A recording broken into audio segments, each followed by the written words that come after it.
தமிழையும் சேர்த்து ஒரு ஆய்வு நடத்தி திராவிட ஒப்பிலக்கணம் என்கிற ஒரு ஒப்பற்ற நூலை எழுதியிருக்கிறார். அந்த நூலின் வாசல் வரிகளாக வெல்வெட்டு சொற்களாலான கல்வெட்டு பதிவனை போல பதிவு செய்திருக்கிற ஒரு கருத்து, ஒரு பாதிரியார், ஆங்கில நாட்டு பாதிரியார் விருப்பு வெறுப்பற்று வேண்டுதல் வேண்டாம் என்று காய்தல் உமத்தல் அகற்றி ஆய்தல் நிகழ்த்தி அவர் வழங்கி இருக்கக்கூடிய அந்த நூலின் முன்னுரையில் இந்த செய்தியை சொல்கிறார். உலகத்தில் எத்தனையோ மொழிகள் இருந்தாலும் வாழ்த்துவதற்கு தகுதி படைத்தது வண்ணத்தமிழ் ஒன்றுதான் என்று குறிப்பிட்டு அவர் பாராட்டினார். அதற்கு நிறைய காரணங்களை சொல்கிறார். அந்த காரணங்களை முழுமையாக சொல்வதற்கு நேரம் இல்லை, இருந்தாலும் சொல்கிறார். 2 ஆங்கில சொற்கள் ஒரு தமிழ் சொல்லுக்கு சமம். 2 ஆங்கிலேயர்கள் செய்யக்கூடிய மூளை உழைப்பு, உடல் உழைப்பு அனைத்தும் ஒரு தமிழனே சாத்தியப்படுத்தக்கூடிய ஆற்றல் வாய்ந்தவன் என்று ஒரு ஆங்கில நாட்டு பாதிரியார் சொல்கிறார். நான் உங்களுக்கு எடுத்துக்காட்டு சொல்ல வேண்டும், அதுக்கு காரணங்களை அடுக்கி சொல்கிறார்.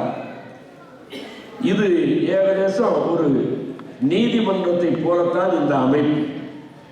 அதனாலே சொல்கிறேன், இப்ப தமிழ்ல வழக்கு என்று ஒரு சொல் இருக்கிறது. இந்த வழக்குங்கிற சொல்லுக்கு ஆங்கில அகராதியை எடுத்து, தமிழ் ஆங்கில அகராதியை எடுத்து பார்த்தால் வழக்கு அப்படிங்கிற தமிழ் சொல்லுக்கு ஆங்கில வார்த்தை 2 வார்த்தை இருக்கு. சூட் அப்படின்னாலும் வழக்கு தான், கேஸ்னால வழக்கு தான். பல வழக்கு சூட் கேஸ்லேயே முடிவடைந்து விடுகின்றன என்பதை நான் தெரிந்து செய்கிறேன். நீதியில இத்தனை வகையான நீதி இருக்க முடியுமா? வட்ட நீதி, மாவட்ட நீதி, உயர் நீதி, உச்ச நீதி, பேர் என்ன நீதி? அதுக்கு ஏன் அந்த பேர் வச்சிருக்கிறான்னு சொல்லி சொன்னா, ஒவ்வொரு நீதிக்கும் ஒரு ரேட் வச்சிருக்கிறான். அதனால அந்த நீதிபதிக்கே மேஜிஸ்ட்ரேட் என்று பேர் வைக்கிறார். நிதியை நீட்டினால் நீதி என்று சொல்லக்கூடிய வகையில நீங்கள் பார்த்தா நீதிமன்றங்களில ரொம்ப வேடிக்கையா இருக்கு. நான் முதல் ஒரு ஆசிரியர் போராட்டத்தில் கைது செய்யப்பட்டு நீதிமன்றத்தில் கொண்டு போய் நிறுத்தப்பட்டேன். என்னோடு ஒரு 700 ஆசிரியர்கள் வெளியே நிற்கிறார். முதல் நான் திரைப்படங்களில் பார்த்த அந்த நீதிமன்ற காட்சியை பார்த்திருக்கிறேன். ஆனால் உண்மையான நீதிமன்றம் என்னங்கிறது அங்கதான் பார்த்தேன். நான் போன பொழுது ஒரு சுவாரஸ்யமான வழக்கு நடந்து கொண்டிருந்தது. கிருஷ்ணகிரியில கைது செய்யப்பட்டு, ஆசிரியர் போராட்டத்தில் கைது செய்யப்பட்டு கூண்டில் கொண்டு போய் நிறுத்தப்பட்ட அந்த சூழ்நிலையில் இதுக்கு எங்களுக்கு முன்னாடி ஒரு வழக்கு நடந்துச்சு. என்ன வழக்குன்னு சொல்லி சொன்னா, முன்சாமி அப்படிங்கிறவருடைய மாடு மிரண்டு ஆறுமுகம் அப்படிங்கிறவரோட வைத்த குத்தி அவர் இறந்துட்டார்.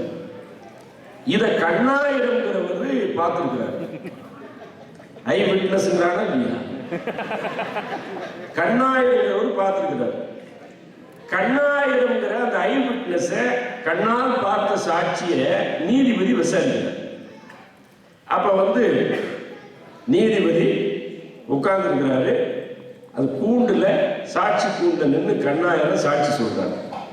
என்ன நடந்துச்சு சொல்லுங்க கண்ணாயிரம் அப்படின்னு நீதிபதி சொல்றாரு. பார்த்தா அவர் சொல்றாரு, அந்த மாடு எப்படி வந்துச்சு, முன்சாமி மாடு ஆறுமுகத்தை எப்படி முட்டுச்சு அப்படிங்கிறத அவர் சொல்றாரு. சொல்ற பொழுது சொல்றாரு, நான் தான் ஆறுமுகம்னு வச்சுக்கோங்க, நீங்க தான் மாடு.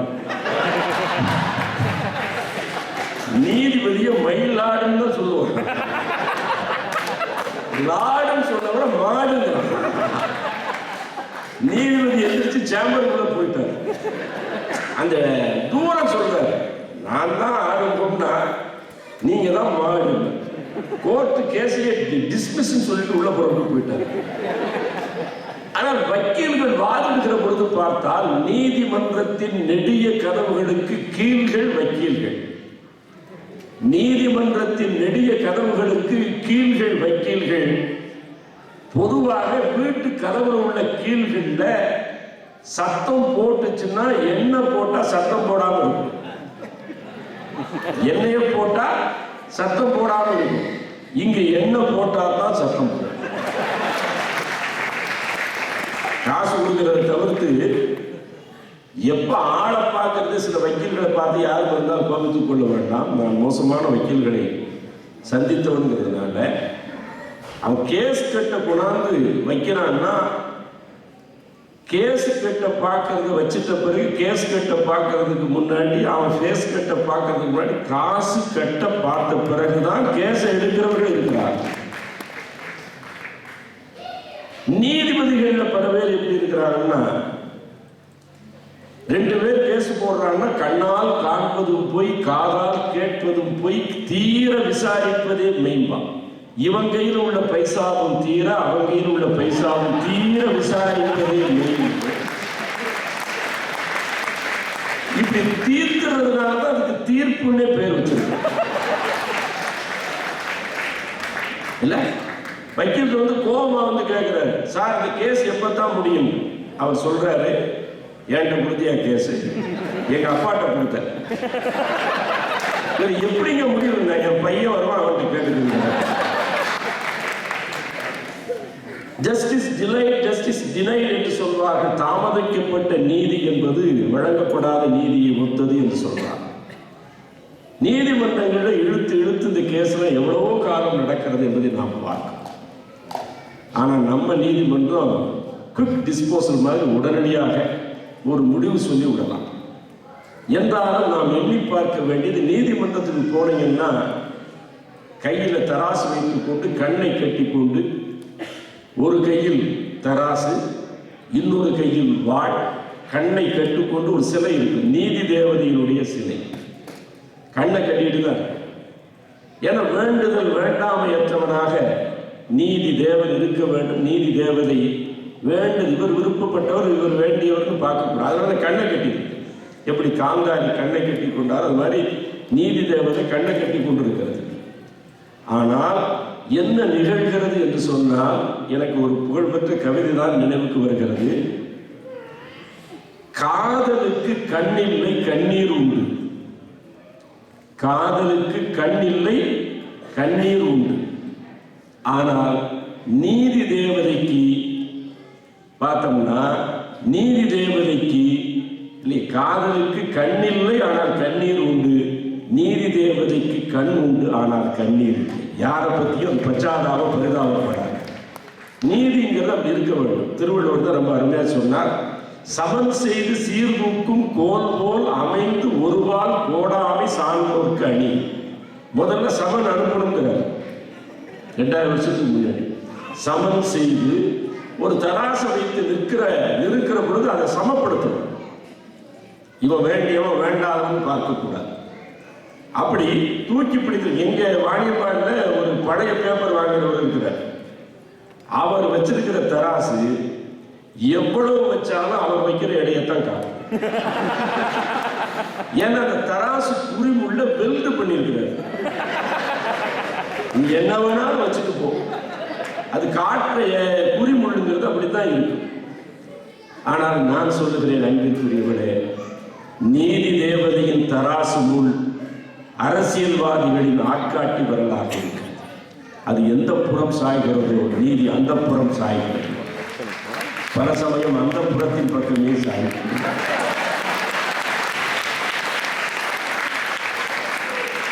இல்லாட்டா தசரத சக்கரவர்த்தி மண்டபத்தை கூட்டி, மந்திரிமார்களை கூப்பிட்டு, அரசு பிரதானிகளை கூப்பிட்டு, மக்கள் பிரதிநிதிகளை கூப்பிட்டு, ராமனுக்கு பட்டம் கட்ட போகிறேன், எனக்கு பிறகு இந்த நாளில் பட்டாபிஷேகம் நடைபெறும் என்று அறிவித்து விட்டு கைகேயியை சந்திக்க போகிறான்.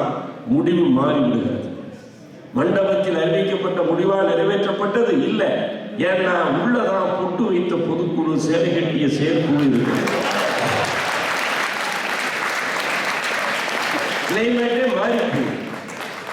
முடிவு மாறிவிடுகிறது. ஆனால் ஒரு காவலன், அவன் தான் நீதிபதியாகவும் இருந்தவன். காவலன் அவன் தான் நீதிபதியாகவும் இருந்தவன்.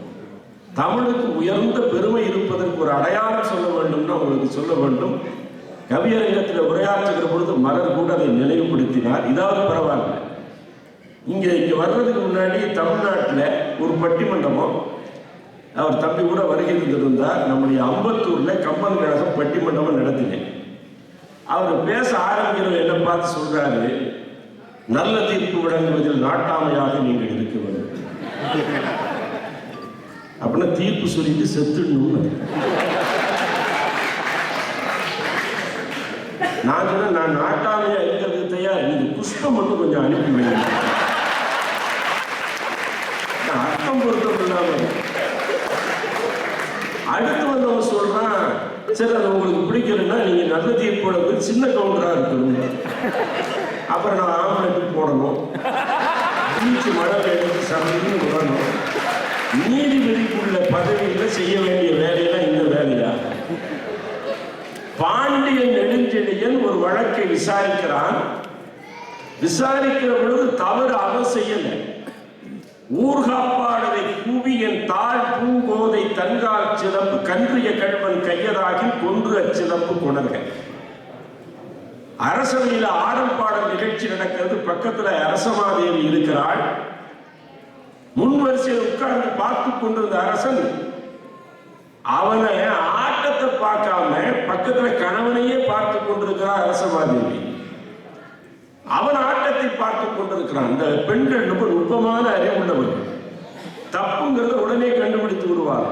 இந்த அரசன் ஆட்டத்தை பார்த்திடாமல் ஆடை ஆடை பார்க்கிறான் என்பதை பார்த்து விட்டார். தன்னை பார்க்க வேண்டியவன் அந்த பெண்ணை பார்ப்பதா, அதிலும் நான் பக்கத்துல இருந்து இப்படி நடப்பது தன்னை பார்ப்பதா? கோபப்பட்டு எழுந்து போகிறார். மனைவியை சமாதானப்படுத்துவதற்காக பின்தொடர்ந்து போகிறார். அந்த நேரத்தில் பொற்கொல்லன் வந்து நம் அரசமாதேவியினுடைய சிலம்பை திருடிய கண்வன் என்னிடத்தில் வந்து அவன் அகப்பட்டு விட்டான் என்று சொன்ன பொழுது அவசரப்படல.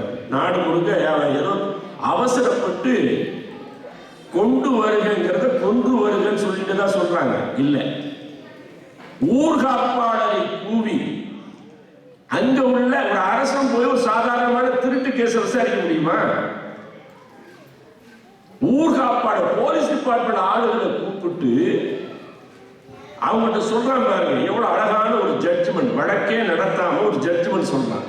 ஊர்காப்பாடல யார் கன்சர்ன்ட் பர்சன்கிறாங்க, யார் அதற்கு உரியவர்கள் அவர்கள் அழைத்து கூவி என் தாழ் பூங்கோதை, பூங்கோதைன்னா மலர் மாலையை கூந்தலில் சூடிய பெண் அர்த்தம். ஏன்னா இப்பதான் திரும்பி போன பொழுது பார்த்துருக்கிறோம்.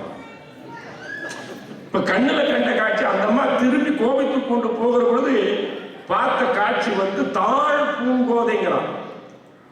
என்ப அடியை தொடக்கூடிய அளவுக்கு கூந்தல். நீங்க பாத்தீங்கன்னா நம்ம தொலைக்காட்சி மட்டும் எல்லா தொலைக்காட்சிகள்லயும் நிறைய இந்த முடி வளர்றதுக்கான எண்ணெய்களை பற்றிய விளம்பரம் தான் அதிகம். பார்த்துருக்கீங்களா? நான் படப்பிடிப்பு பார்த்தேன், ஆச்சரியப்பட்டு போனேன். இந்த எண்ணெயை உபயோகித்த நீளமான தலை கூந்தல் வளரும் சொல்லி சூட்டி முடிச்சுட்டு அதை கழட்டி மாட்டிட்டு போயிடுறாங்க.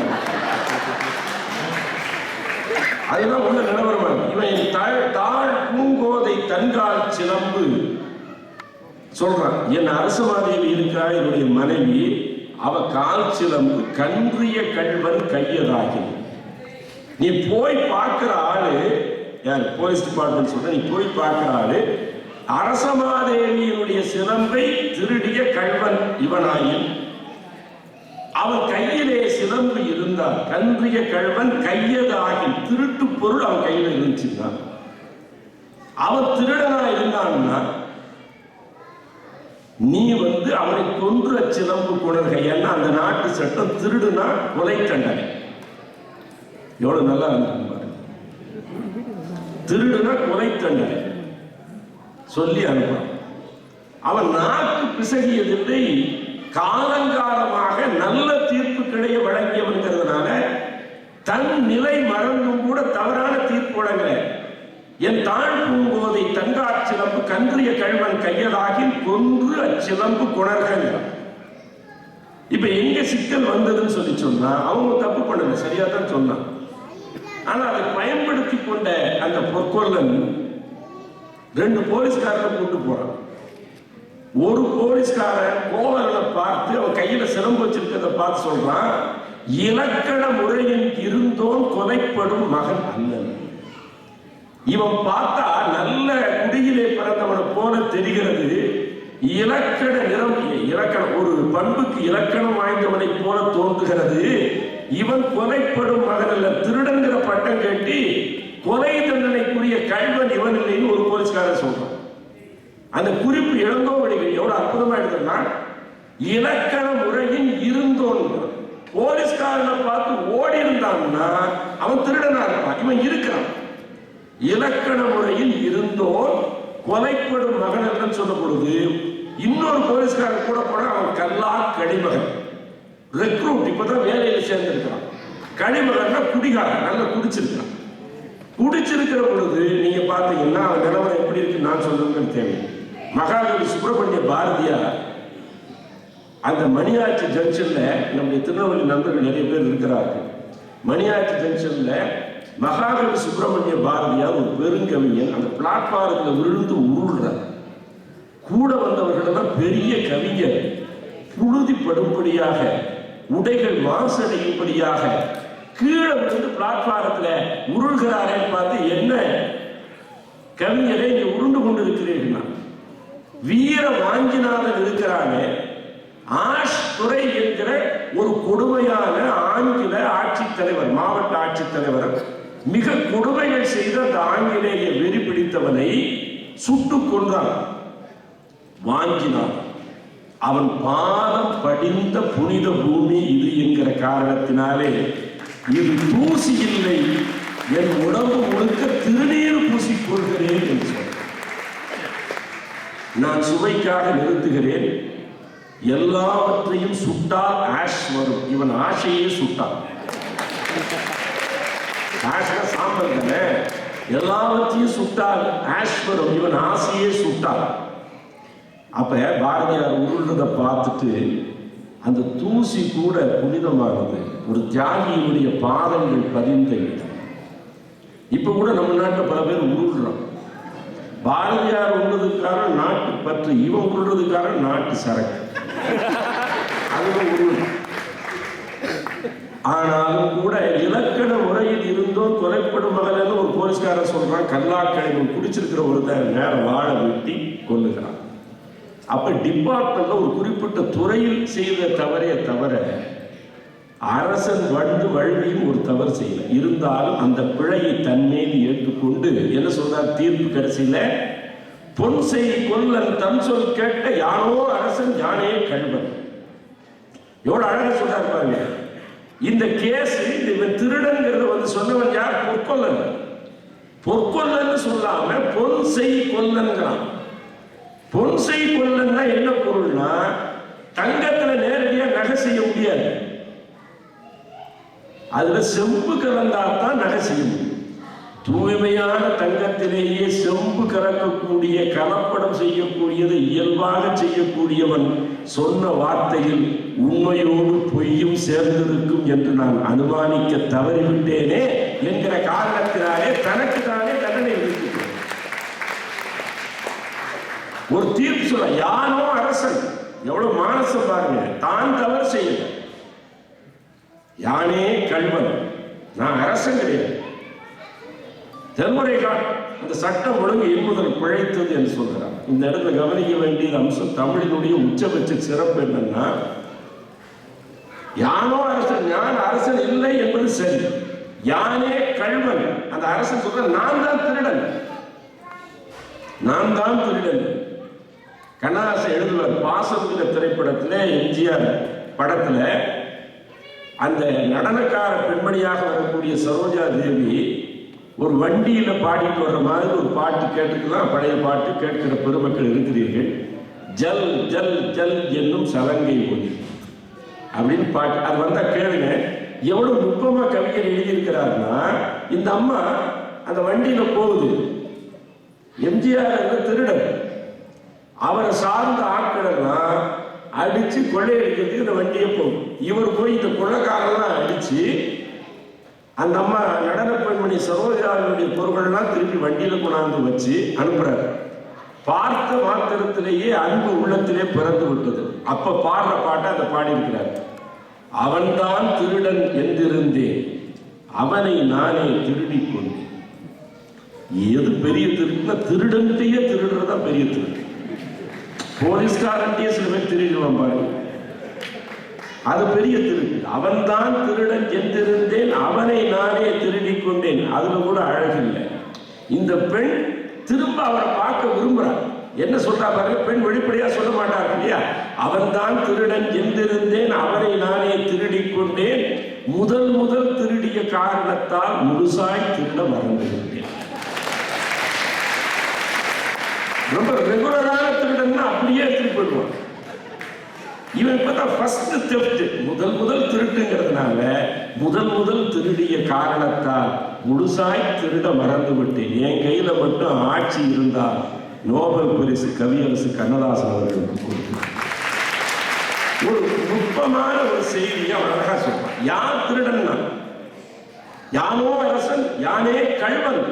நான் உங்களை பார்த்து கேட்கிற சிலப்பதிகார கதை தெரியும். அரசன் ஏதாவது திருடுனானா? திருடன்.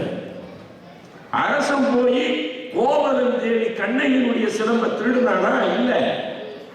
இவன் போய் திருடுனானா? ஒண்ணுமே இல்லை. யானே கள்வன் ஏன் சொல்றான்னா, கோவலன் தேவிக்கு ஆவதோர் காற்சிலம்ப, கோவலன் மனைவி கண்ணகிக்குள்ள சிலம்ப தன் மனைவி கோப்பெருந்தேவி காவலன் தேவிக்கு உள்ள சிலம்புன்னு, கோவலனுடைய மனைவிக்குரிய சிலம்ப தன் மனைவிக்குரிய சிலம்புன்னு மனசுல நினைச்சான். பிறர் பொருளை திருடுவது மட்டும் திருட்டில்லை, பிறர் பொருளை தன்னது என்று மனதால் எண்ணினாலும் அது திருட்டு என்று தமிழ் சொல்லி. உள்ளத்தால் உள்ளலும் தீதே. இந்த திருக்குறளை ஞாபகம் வைத்துக் கொள்ளுங்கள். உள்ளத்தால் உள்ளலும் தீதே. உள்ளல்னா நினைத்தல். உள்ளத்தால் உள்ளலும் தீதே, பிறன் பொருளை கள்ளத்தால் கல்வேன் என. திருடினால்தான் மற்ற சமூகம் திருட்டு என்று சொல்லும். அடுத்தவனுக்குரிய பொருளை தன் பொருளாக மனதில் எண்ணினாலேயே திருட்டுங்கிறதுனால யானே கள்வன் கெடுகையில் நாய். நான் தான் அந்த திருட்டை செய்திருக்கிறேன். அவன் மனைவிக்குரிய அந்த சிலம்பை என் மனைவிக்குரிய சிலம்பு கொஞ்ச நேரம் மனசுல நினைச்சதுல அதுவே திருட்டுன்னு, திருட்டுக்குரிய தண்டனை மரணம்ங்கிறதுனால தனக்குத்தானே மரணம் விதித்துக் கொள்கிறான் என்பதை நாம் பார்க்கிறோம். சொரணை உள்ள ஆட்சியார். குற்றச்சாட்டு வந்தவுடனேயே அந்த குற்றச்சாட்டுக்கு ஆட்பட்டு விட்டோம்னா தனக்கு தானே தண்டனை விதித்த மானம் மரியாதை சூடு சொரணை உள்ள ஆட்சியாளன் தான் பாண்டியன் நெடுஞ்செழியன் மதுரையின் அரசன் என்பதை பார்க்கிறோம். இப்ப ஆட்சியாளர்களை பார்க்க முடியல. சூடு சொரணை இல்லையா, மானம் வெக்கம்